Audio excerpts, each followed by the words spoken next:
जय हिंद। आज क्या देखते हैं इंडियन पॉलिटी में आपको क्या क्या बता दिए थे। तो पश्चिम बंगाल में बारे में आप कम्प्लीटली आपको बता दिए थे। आज क्या देखते हैं पूर्वोत्तर भारत के बारे में देखते हैं। पूर्वोत्तर भारत के बारे में देखते हैं से पहले पूर्वोत्तर भारत में कुल 8 राज्य आते हैं। कितने राज्य आते हैं? 8 राज्य आते हैं।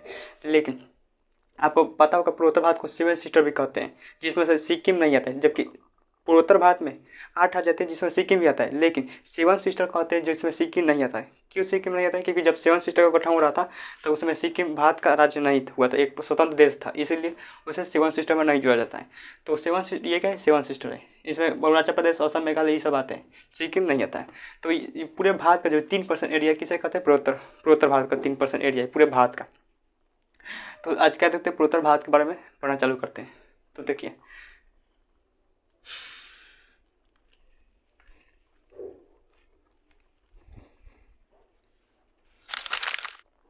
तो ये क्या है? पूर्वोत्तर भारत है। पूर्वोत्तर भारत, इसमें सिक्किम नहीं आता है। सिक्किम जो था, ये सिक्किम है। सिक्किम जो है ये कब भारत का राज्य बना था? 22वां राज्य बना था कब? 16 मई 1975 ईस्वी को ये भारत का 22वां राज्य बना था 36वां संविधान संशोधन के द्वारा।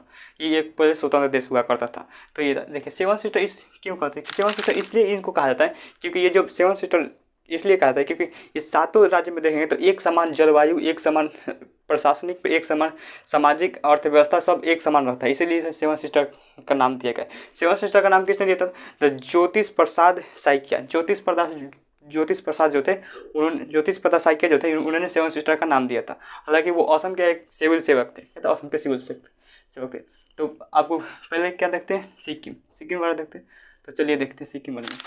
तो क्या देखते हैं? सिक्किम के बारे में देखते हैं। सिक्किम देखिए, सिक्किम एक भारत का राज्य नहीं था, ये एक स्वतंत्र देश हुआ करता था।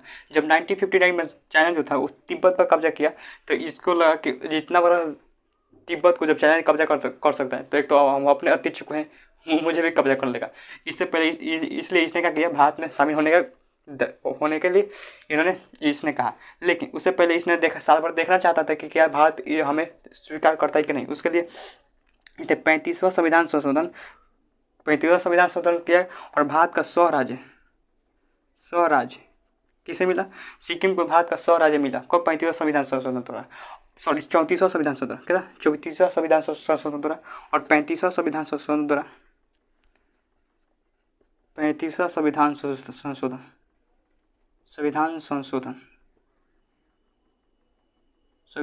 35वां संविधान संशोधन द्वारा ये क्या बना? भारत का 22वां राज्य बना। कब बना था? 16 मई 1975 ईस्वी को क्या बना? भारत का 22वां राज्य बना। 16 मई 1975 ईस्वी को भारत का क्या बना? 22वां राज्य बना। तो ये सिक्किम एक बहुत ही पहाड़ी एरिया है। सिक्किम क्या है? पहाड़ी एरिया है। यहाँ पर खेती से समतल मैदान पर नहीं होते हैं। जैसे कि आप देखते होंगे उत्तर बिहार में एक समतल मैदान होता है, इसमें ऐसा नहीं, कभी ऊबड़ खाबड़, कहीं ऊंच नीच ये सब रहता है। और इसमें क्या होता है? पहाड़ बहुत ढलाव पर होते हैं। पहाड़ कहते हैं ढलाव पर होते हैं, जिस वजह से पहाड़ ढलाव पर होने के कारण उसमें क्या होता है? उसमें से जितने भी खाद वगैरह होते हैं, पोटास वगैरह सब, जितने भी मतलब खेतों के लिए खाद वगैरह होते हैं, वो ऑटोमेटिक वहाँ से घिस कर कहाँ पहाड़ घिसता है तो वो खेतों में चले जाते हैं, जिस वजह से यहाँ पर खेतों में खाद छींटने के लिए जरूरत नहीं पड़ती है। इसलिए इस एक जैविक राज्य, कैसा राज्य है? जैविक राज्य है। जैविक, ये कैसा राज्य? जैविक राज्य, क्योंकि पूर्ण रूप से क्या होता है? प्राकृतिक खादों पर निर्भर होता है। जैसे ये खाद इसमें खाद नहीं छीटा जाता है। एक जैविक राज्य है। कौन सा है? सिक्किम में क्या है? जैविक राज्य। भारत का पहला जो जैविक राज्य है सिक्किम है। लेकिन दूसरा जैविक राज्य कौन सा है? दूसरा जो है मिजोरम। दूसरा जो जैविक राज्य है मिजोरम। कौन सा है? मिजोरम दूसरा। तो ये पूरी तरफ से क्या है? जैविक राज्य है। इसमें क्या होता है? इसमें बहुत सारे पहाड़ है। इसकी जो राजधानी है देखेंगे, सिक्किम की राजधानी गंगटोक। यहाँ पर राजधानी होगा गंगटोक। सिक्किम की राजधानी कहाँ है? गंगटोक। सिक्किम की राजधानी जो है गंगटोक है। कहाँ है? गंगटोक। यहाँ पर एक पहाड़ होगा, आप देखे होंगे, कंचनजंगा। कौन सा पहाड़ होगा? कंचनजंगा। कौन सा पहाड़ है? कंचनजंगा। तो सिक्किम में कंचनजंगा पहाड़ है। तो भारत का सबसे ऊंचा पहाड़ जो है वो कौन सा है?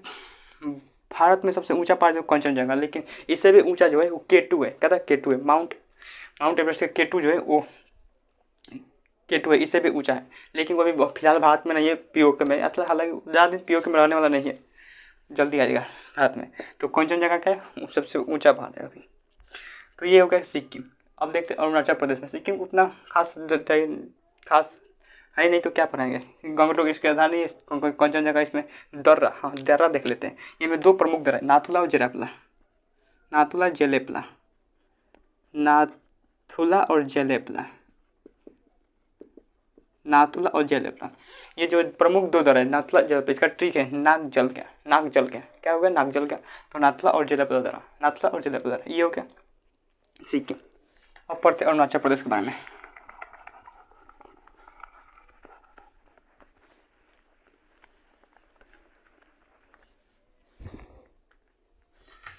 क्या था अरुणाचल प्रदेश।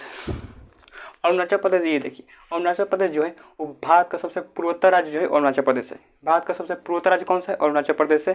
भारत में सबसे ज़्यादा जंगल है कहाँ पर, अरुणाचल प्रदेश में ही। सबसे ज़्यादा जंगल कहाँ है, अरुणाचल प्रदेश में। भारत का पूर्वोत्तर राज्य अरुणाचल प्रदेश। यहीं पर सबसे पहले, भारत के किस राज्य में सबसे पहले सूर्य उदय होता है, तो अरुणाचल प्रदेश में होता है, क्योंकि पूर्वोत्तर से ही क्या होता है, सूर्य उदय होता है।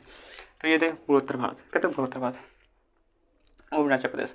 अरुणाचल प्रदेश का पुराना नाम था, इसका पुराना नाम क्या था, north east फॉरेनिटर agency.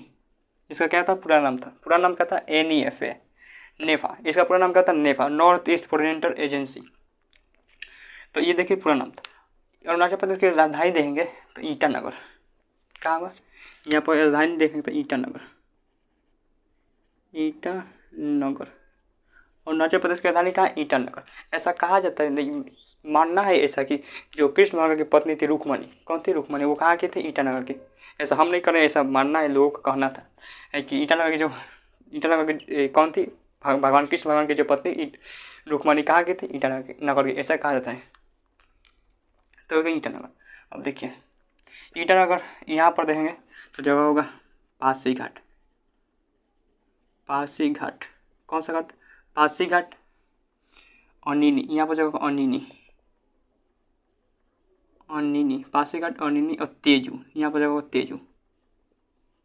Tezu. Pasighat, Anini और तेजू, ये क्या है, ये तो वायुसेना का क्या है, एयर अड्डा है, वायुसेना का अड्डा पासीघाट, तेजू, अनिनी। आपको पता होगा किस लिए रखा गया है ये जस्ट बगले में कौन है, चाइना, जस्ट बगले में चाइना, इसीलिए रखा गया पासीघाट, अनिनी और तेजू।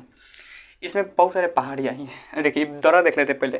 देखिए सिक्किम के ऊपर कौन आता है, अरुणाचल प्रदेश के ऊपर आता है चाइना और भारत को जोड़ता है कौन सा दर्रा, तो बोमडिला दर्रा। कौन सा दर्रा, बोमडिला दर्रा। कौन सा दर्रा, बोमडिला दर्रा। आपको पढ़ाए थे दर्रा किसे कहते हैं, 2 पहाड़ियों के बीच पतले से रास्ते को दर्रा कहते हैं, क्या दर्रा कहते हैं, तो बोमडिला दर्रा। अरुणाचल प्रदेश और यानी भारत और सिक्किम को जोड़ता है कौन सा दर्रा, बोमडिला दर्रा। यहाँ पर होगा दीपू और यांग्या, दीपू और यांग्या दर्रा, दीपू और यांग्या दर्रा। कौन सा दर्रा, दीपू और यांग्या दर्रा। ये जो है दीपू और यांग्या म्यांमार को जोड़ता है। दीपू और यांग्या दर्रा किसको जोड़ता है, म्यांमार को, क्योंकि यहाँ म्यांमार का सीमा चालू होता है, दीपू और यांग्या दर्रा। और इसमें बहुत सारे पहाड़ हैं। तो यहाँ पर पहाड़ कौन सा है, पटकाई बूम।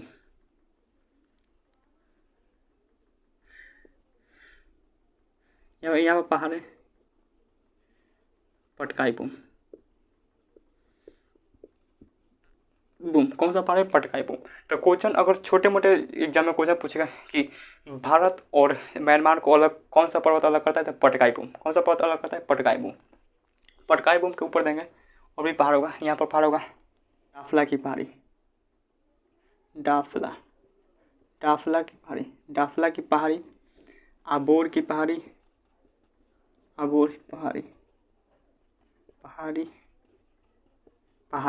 तो डाफला की पहाड़ी, आबोर की पहाड़ी और यहाँ पर जो होगा मिसमी की पहाड़ी। कौन सी पहाड़ी, मिसमी की पहाड़ी।